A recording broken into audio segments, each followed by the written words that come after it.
People Station V103, DJ Kash the Fly Haitian Kid in the building is V103 International. At first, we was, your number one for hip hop and R&B, but now we are your number one for dancehall, reggae, Afrobeat, Amapiano, soca, you name it. We turning up on it. And in the building, I have the one and only, the beautiful, they call her the queen of dancehall, Spice in the building. All right, wagwan. What's going on? You know what time it is. What's good, Spice? I'm here. I'm there. Spice, Just you're in chilling. Atlanta a lot, man. Atlanta loves you. Definitely. I'm going to love it too. It comes like home. I mean, it feels like home. Jamaica, I'm a place. That's where I'm from. But Atlanta is my second home, so. Yeah, you just can't get as good like oxtail here though. No, and the ackee and saltfish. If I eat the ackee and saltfish out of the tin, I'm like, man, I want to find the ackee tree and get the roast breadfruit and like a plant beside it. Right. So you come here today bringing gifts, right? You got a new single. Yes, I have a new album. It's called Emancipated, but I also have a new song that is out called Clap Clap that's doing extremely well. I can't even keep up no more. You drop music like Every nothing. day, yes. I love it. So the new album drops this month, right? This Friday, the 26th of August. It's out, yeah. And Clap Clap is the new single. Clap Clap is the new single that's out now. The video is also out. So everybody loving that. It's like a club banger. You have to get the ass cheeks moving from side to side. The good knees, the Megan Thee Stallion knees. You know what we're talking about? Yeah, Clap Clap is a dope song that I love. So that's on the album as well. Like I said in the beginning, a lot of people refer to you as the queen of dancehall. Yes. Like, I don't know if I've ever heard you refer to yourself as the queen of dancehall. Do you look at yourself as the queen of dancehall? I mean, I do now, but once upon a time I wasn't walking around saying, yeah, I'm the, But I'm the top female at my game right now. I've been doing it for 20 years, and I tell people all the time, to be consistent for 2 decades is not easy. So I feel like I'm reaping the seeds that I've sowed. I deserve the title because I've planted the seeds. It's okay to be hot, but to maintain it for 20 years, that's what you got to talk about. Right. And I've done that. So, yeah, I'm proud of myself for doing that. Speaking of 20 years of accomplishments, how long ago was Rompin' Shop? 2014. 2014. Yeah. Now, Neo recently said... I heard it. That? You heard about this, right? So Neo said, I never actually really cleared that record, but that record is so big. He didn't have to. There's nothing I could do about it. He was like, what? Right. He said, literally, they sat me down. I was like, what are you going to do? Like, I mean... You can't do nothing about it. It was just that big song at the time, I heard the interview. A lot of people was feeling like, oh, he should have said it this way, or he should have said that. But no, he said what, his truth was. And at the end of the day, he couldn't not clear it. Right. He could have stopped it. And he didn't have to clear it. He could have stopped it. It cleared itself. Right. The people them clear it. The people that already clear it. So I feel like it was one of those moments where Rompin' Shop was my only hit that blew up in space of hours. Right. From the moment me and Carter dropped the song and the pictures, like in space of hours, people calling me over the world to the interviews, and it was like the biggest song out of Jamaica. So when he said, "Oh, I didn't clear it," he didn't have a chance to. He could not it was already the biggest record out of Jamaica for that year there. So the people them did already clear it. I love it. So being the queen, heavy is the head. Yes. That wears the crown. I like that. You know what? You know what I mean? Absolutely. There's a whole heap of responsibilities, expectations when you are the queen. You know what I mean? So one of the things you always hear people talk about is the state of dancehall, right? And how dancehall is losing its momentum and it's losing it to things like Afrobeat and now coming out of South Africa, Amapiano and stuff like that. Do you think dancehall is in distress? I don't think so, because at the end of the day, if the truth be told and the facts be spoken, most of these genres are taken from dancehall. 100%. So you can't say, oh, the tree branch pretty, but the root not good. Right.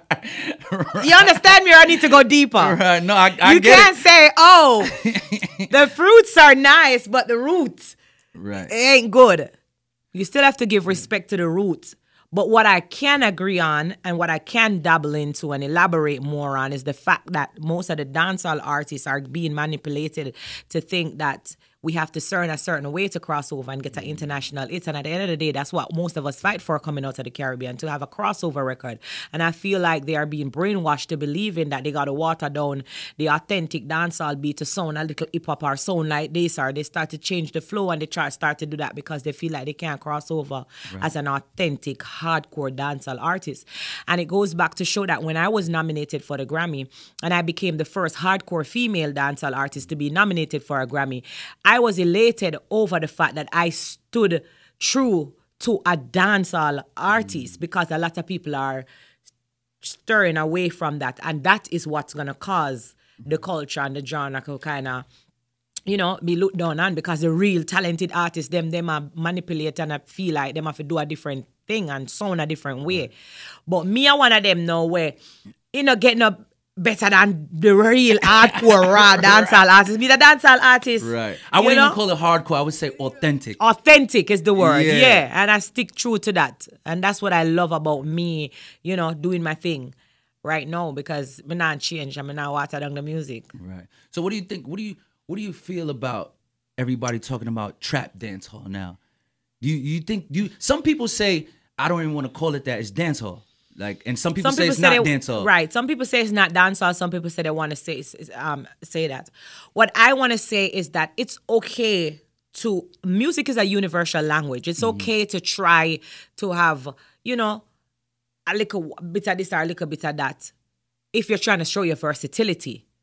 But dancehall a dancehall, and that can't change. Me come see it, me I go leave it, and somebody else I go come see it, and people have to know the authentic dancehall music for what it is. But you can't add on a next trap or a drill sound and say, yeah man, that's dancehall. No, because dancehall was birthed from its beat. You know? Right. There's a certain sound. Do you think dancehall doesn't get its recognition because it's criticized so much about like being homophobic, or they claim that it's homophobic? Do you think that's like might be a reason why? Because dancehall, no doubt, has influenced every genre. I won't even say some. Every genre. Every genre. Jamaican culture, not even just the music, but Jamaican culture in itself has influenced probably every genre, but gets the least amount of recognition. And I think this is a topic that needs to be brought up, and it's something that we need to talk about more often, because I don't think my peers and I are discussing this. What is causing this? Right. Our culture has been taken from, you know, and is birthed in so many other genres. But at the end of the day, we definitely get the least amount of recognition. And speaking on the homophobic topic, it goes back to show just a few days ago, I was the headliner for the Pride concert in Toronto, and a few people from Jamaica, you know, was bashing me about how can she be the queen of the genre and she's performing at a Pride event. So yes, it does goes back to show the illiteracy of some of the people them and their mindset, and it does kind of damper on the culture, because, you know, it's affiliated with even some of the giants. Them want backlash on certain things that absolutely don't make any sense. And at the end of the day, we have people from the LGBTQ community who also lives in Jamaica and has been supporting the music. So, you know, I hope that it's not too late for some of them to open them eyes and realize that you can't choose for people, you can't live for people, and certain things when them say, oh, this is a part of us. We can't like this person and we can't do that. Like, you know, I feel like that is absolutely helping to stifle the genre. Heavy as the head. It's a lot of work. It's a lot of work. It's a lot of work, because trust me, when I came out and I was like, I'm the headliner for the Pride concert in Toronto, a lot of people came out and was like, how and what, and me did ready. I'm a back broad. I'm never care, because I love all people and I love my fans. And I don't know, for some reason, you know, I always say it, the straight people, them get offended, but I get more support from, you know, the LGBTQ community. My fans, them love me right down. Right. They will, you know, they go hard for me. Nice. So this new album, do we have any mentionable features on this album? So no mentionable features. Well, as yet, you never know, because we have some surprise songs coming to drop on the album. So this project, I'm dropping 9 songs, and they're all singles from me. I'm also the producer. I'm celebrating my independence. The reason why this project is called Emancipated was because I was in a record deal for 10 years. Wow. And I couldn't get out of the deal. And after 10 years, this is my first time being free, being independent out of the deal. So that's why I call the project Emancipated. So I wanted to celebrate myself. Nice. I'm the executive producer for the album. I produce a few of the tracks, and it's just me and the album. And I'm celebrating me and my moment and what I want to do. Nice. I kind of feel like that is one of the major things too that holds dancehall artists back or reggae artists back, is that I think there needs to be more education on the business aspect. Because like you said, there's so much artists like you or before you that when you first come in, you don't know what to sign, what not to sign. Yeah, you absolutely. Don't know, you know what I mean? So you're stuck in something for maybe 10 years. Absolutely. Or, you're stuck for some people longer. Longer. Like, look, Wayne Wonder just getting his plaques from No Letting Go. Yes. You know what I mean? Yes, you know what absolutely. I mean? I agree. I definitely agree. And I mean, boy, I don't know. Evie's the head that wear the crown. We can't take on so much something. But there's so many different aspects of the music that I'm trying to show like my other peers, and, just trying to create awareness to certain topics so that them can see. But boy, I don't know. Some of the artists, them stuck one way and them just have that way and feel like that it is. But we definitely need to be more educated on the music aspect of it. Right. Because we have so much talented people out of Jamaica. And speaking on influence on other genres, it goes back to show when Cardi B did an interview the other day and she was saying, I'm one of her influence. A lot of people were surprised. But at the end of the day, she's speaking her truth. Cardi B used to live in the Bronx. And, she heavy Jamaican influence in the Bronx. Heavy Jamaican influence. And she say, Spice is who I used to listen to. Mm-hmm. Spice is one of my biggest influence in music. And a lot of people thought that it would have probably be a rapper. But the truth is, dancehall music and the culture influence and have a great impact on a lot of other genres in real life. And she's not lying, because I did Summer Jam with Cardi B. Yeah. I was fortunate enough to DJ her set, help put her show together. And in between our practices and everything, she's definitely playing Spice and she's dancing to Spice. For sure. She's not lying. Like, yeah, man, she's definitely. dancehall. No, I know way. She's not lying. Because the very first time I met Cardi B, I think we were at the BT Awards. I see BT right here. Yeah. I think we were at the awards, and she came up to me and she was like, listen, I need to tell you that I'm a super fan and I'm not like them other fans. Yeah. I know the songs from Fight Over Man, Ramping Shop, and when she said Rude Boy Love, that's when I know she was a capping. Because Rude Boy Love is a song I did when I was first coming out. Right. That's a collaboration I did with Pinchers. Right. You know Pinchers, right? Yeah, of course. So, big up Bandolier, and when she said that, I was like, yeah, she's Pinchers. She's a That's true like a fan.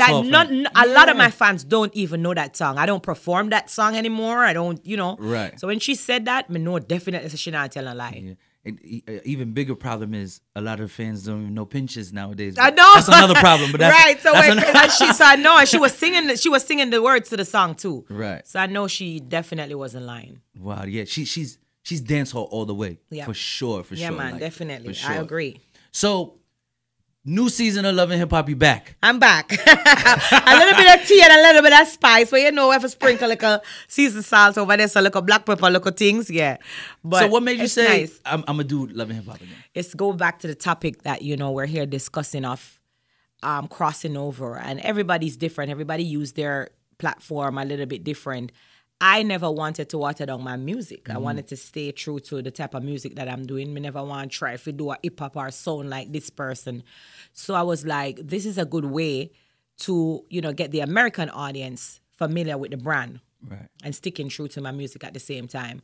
So when Love and Hip Hop came to Jamaica and they were filming, they link up and they were like, they want me to take them around Jamaica. I was like, oh, but this is a good way to kind of merge my brand with an American TV company so that they can put a face to the name. And that's really how I became a part of the franchise. Emancipation. Yeah, man, definitely. So tell certain artists that may not know what's the real meaning of being like independent. Like now that you what does that really mean? Because you hear so much artists scream independence, but what does that mean now for Spice? Now, It now means that if you want to put out a record in the next 20 minutes, you can. Right. You don't need nobody's approval. You don't need nobody approval. You don't need no label to tell you, oh, we got to do this first and we got to do that. And let's wait until this artist come out, or let's wait till this. Like, you are free. You're able to do whatever you want. You're able to put out whatever music you want, whenever you want. It's really... It's a freedom that somebody just have to experience. It's just so unexplainable. I've been tied up for 10 years, and I became my own record label. And that's why I have so many knowledge on certain things, because I didn't have a manager at the time. So I became my own manager, my own record label. I was putting out my own, my music videos, organizing everything. So I know now, being free and able to do what I want, it's really a big difference. It's like a weight off of your shoulder. You don't have nobody over your back or telling you what to do. Right. And from a monetary standpoint, it's a different ball game, because now the money comes to you first, and then you pay whoever you need to pay. That part. But so now, moving forward, does this mean that we're gonna see a lot more music? Absolutely. Absolutely. So it was funny how you said that, because just recently my fans and I went on live to explain a few things, and they're like, "Me confused, me don't understand. It sang this a drop so." And I'm like, I said to them, because I currently have a song with Carly Red. Big up to Carly Red. We have a song called Carly Red and Capella and I. We have a song called Work, which is spelled WERK. And that went #1 on the US Reggae iTunes chart. Nice. I also did a collaboration with Steph London, and that one is called Work, which is spelled WORK. And that went #1 on the UK. Work. Yes. And it went #1 on the UK iTunes chart Nice. consecutively. So I have the 2 #1 songs in the US and in the UK. Nice. So I was putting them out, and they was just, dropping hits after hits, and they charting #1s on the chart. And my fans was like, what's going on? I just tell them, listen, think of a horse when he's inside of the gate and he's about to race. The moment you hear, bow, what happened? Him just a run. Him just a let go. Him just God. That's how I feel. I feel like something was holding me right here. Like, stay right here, so. But now that I'm free, trust me, I say, y'all got to keep up. Yeah. I'm just going to be dropping things. Like rhythms. You're dropping albums like rhythms. Yes. Definitely. Well, Spice, thank you for coming, and introduce the new record for them. I'm going to play Clap. I'm going to play Clap Clap. And then if you give me some more records off the album. Definitely. All right. So introduce Clap for them one time. Make it clap, clap, it too loud, it a. Girl, you fi clap it, make it spin up like it a propeller. Tell them your pocket full of money like a bank teller. Your panty seat, the yellow like a mozzarella. Let's talk about this. It's all about my new track. Queen of Dancehall, right out of Kingston, Jamaica. Keep it locked right here, so. My new song, Clap, Clap. Let it go. Just real quick,